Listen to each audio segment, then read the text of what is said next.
ଗୋଟିଏ ଜଙ୍ଗଲ ମଝିରେ ନଦୀଟିଏ ଥିଲା। ସେଇ ନଦୀରେ କଇଁଛ ରହୁଥିଲା।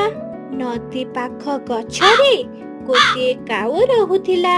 ସେଇ ଗଛ ତଳେ ଗୋଟିଏ ଗାତରେ ମୂଷାଟିଏ ରହୁଥିଲା। ଜଙ୍ଗଲରେ ଗୋଟିଏ ହରିଣୀ ରହୁଥିଲା।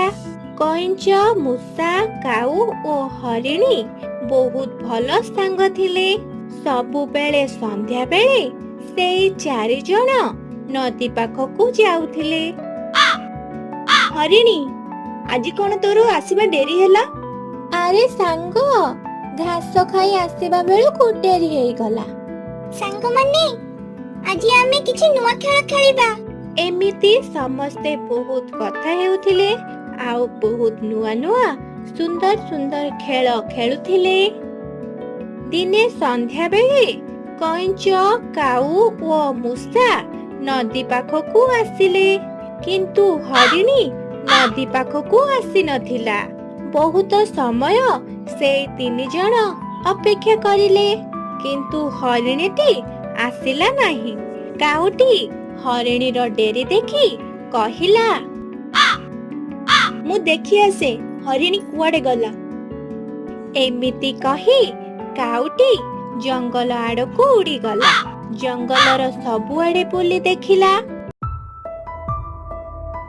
କିଏ କେଉଁଠି ଅଛ? ବଞ୍ଚାଅ, ମତେ ବଞ୍ଚାଅ। ମୁଁ ଶିକାରୀର ଜାଲରେ ପଡି ଯାଇଛି। କିଏ କେଉଁଠି ଅଛ? ମତେ ବଞ୍ଚାଅ।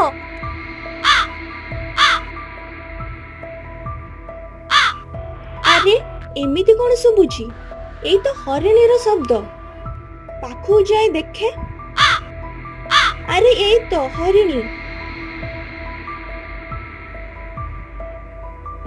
ସାଙ୍ଗ, ଡରନି। ମୁଁ ତତେ ଜାଲରୁ ବାହାର କରିବା ପାଇଁ କିଛି କରୁଛି। ଏମିତି କହି କାଉଟି ନଦୀ ପାଖକୁ ଗଲା।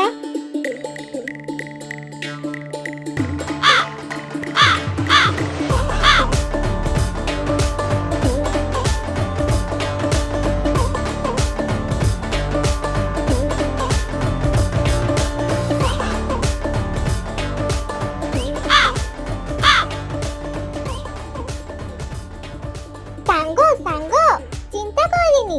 ମୁଁ ଏଇ ଜାଲ କାଟି ଏଇ ଜାଲରୁ ତତେ ବାହାର କରିଦେବି।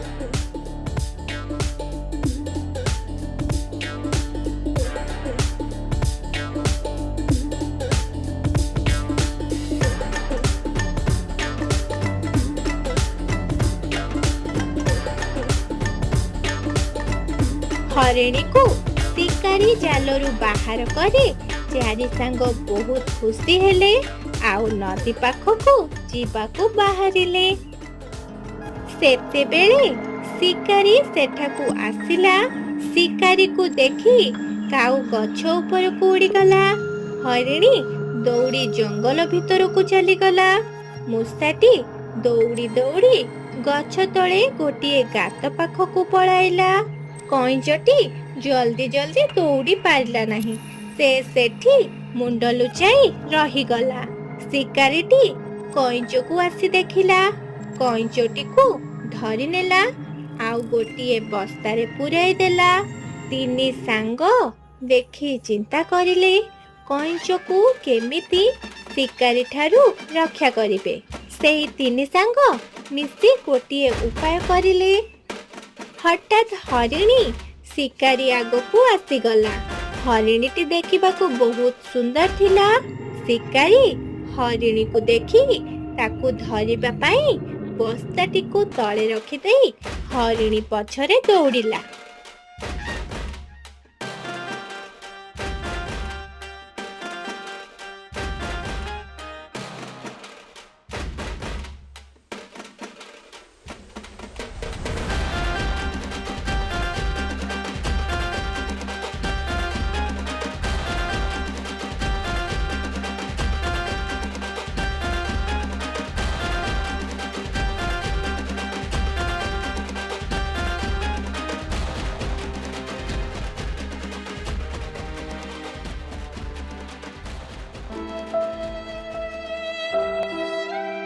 ଆରେ, କଇଁଛ କୁଆଡେ ଗଲା? ସୁନ୍ଦରୀ ହରିଣ ପଛରେ ଗଲି ନା ହରିଣ ପାଇଲି ନା କଇଁଚ ପାଇଲି। ଦୁଃଖ ମୋ ଭାଗ୍ୟରେ ଲେଖା ଆଉ। ଶିକାରୀକୁ କଇଁଚ ନା ହରିଣୀ ମିଳିଲା। ଶିକାରୀଟି ମନ ଦୁଃଖରେ ଘରକୁ ଆସିଲା। ଚାରି ସାଙ୍ଗ ନଦୀ ପାଖରେ ପହଞ୍ଚିଗଲେ ଆଉ ପରସ୍ପରକୁ ଧନ୍ୟବାଦ ଜଣାଇଲେ ଆଉ ଖୁସିରେ ଚାରିଜଣ ରହିଲେ।